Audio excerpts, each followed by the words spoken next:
তারপর মুজিবকে দিয়ে রক্ষী বাহিনী সৃষ্টি করলো ইন্ডিয়া।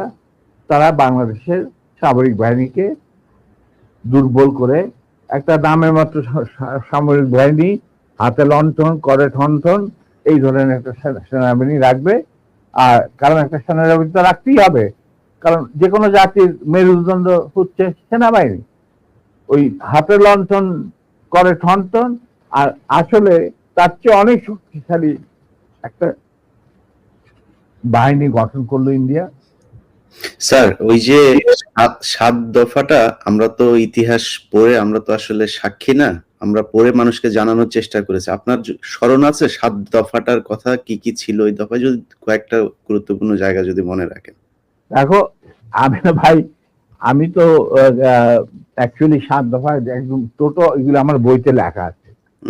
যারা এটা কেন জিজ্ঞেস করলাম স্যার, কারণ হচ্ছে মানে আচ্ছা, আপনি করতে পারবেন না স্যার, সেনাবাহিনীতে 7 দফা মানলে করতে পারবেন না স্যার। আমার পক্ষে হয়তো এখন রিকালেক্ট করা অফেন ডিফিকাল্ট, কারণ আমার মাথায় অনেক কিছু খেলা করে। জি স্যার। দু একটা জিনিস বলছি, যেমন ধরো মুজিব এবং তার সরকারকে প্রোটেকশন দেওয়ার জন্য ইন্ডিয়ান আর্মি অবস্থান করবে বাংলাদেশ। বাংলাদেশের কোনো শক্তিশালী সামরিক বাহিনী গঠিত হবে না। বাংলাদেশের কোনো স্বাধীন বৈদেশিক নীতি থাকবে না। বাংলাদেশের শাসন ব্যবস্থা, আমলাতন্ত্র, শিক্ষা ব্যবস্থা, স্বাস্থ্য ব্যবস্থা, শিল্প ব্যবস্থা, কৃষি ব্যবস্থা সবকিছুই চলবে ভারতীয় বিশেষজ্ঞদের ইচ্ছা মতো। তারা মুজিব বিরোধী কোনো মানুষকে বাঁচিয়ে রাখা হবে না। তার জন্য যত লোক মারা দরকার মারা হবে, যত লোককে লুলা ল্যাংড়া করা হবে, চক্ষু তুলে নেওয়া হবে, মেয়েদের ইজ্জত লুণ্ঠন করা হবে, কোনো সমস্যা নাই।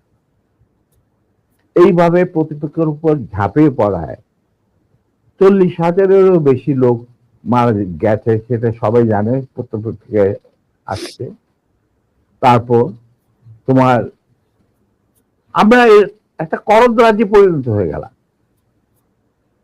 কিন্তু সমস্যা দেখা দিল যে বাংলাদেশের মাটিতে যদি যে ইন্ডিয়ান সোলজাররা অবস্থান নেয়, তাহলে বিদেশ থেকে কোনো দেশেই বাংলাদেশকে স্বীকৃতি দিতে রাজি না। কারণ পাকিস্তান ইতিমধ্যে সিকিউরিটি কাউন্সিল থেকে একটা আইন পাস করে নিল যে বাংলাদেশে কে নিয়ন্ত্রণ করতে ভারত, তাদের সেনাবাহিনীর মাধ্যমে, মুজিব সরকারের মাধ্যমে।